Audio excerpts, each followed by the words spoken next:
I took a deeper dive into the touch type tool in Adobe Illustrator, and here's what I learned. I recently made a video where I clicked every single tool in Illustrator, and when I got to the touch type tool, I didn't really know what it was for or how it was used, and a couple people let me know in the comments that there was a lot more functionality to it. So I decided to mess around with it a little bit more. I used one of my own fonts, and I typed out my name, and I just started messing around with things. So basically, when you have some editable text, you can use the touch type tool to select individual letters and adjust their scale, placement, and rotation individually. So basically, just select your text, and then select the touch type tool, and hover over the letter that you want to edit. Then you can click and drag and move it around, and you'll see the relationship between it and the other letters change. And using this tool, you can actually adjust every single letter and create a really interesting type layout. Clicking and dragging allows you to move the letters up and down and left and right. But when you move it left and right, it adjusts the entire spacing of the line of text that you're on. You can actually use the transform box that's around the individual letters to adjust different things. The bottom right point allows you to adjust the horizontal scale. The top left adjusts the vertical scale. The top right adjusts both of them in proportion. The bottom left allows you to adjust the baseline so that you can move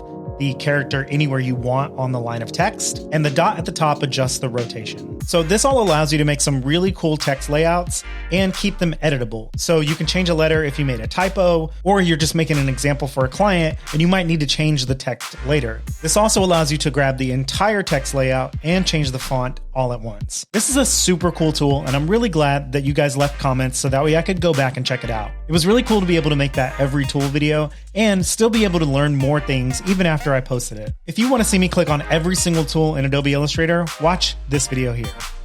All right, guys, that's it. We'll catch you on the next one.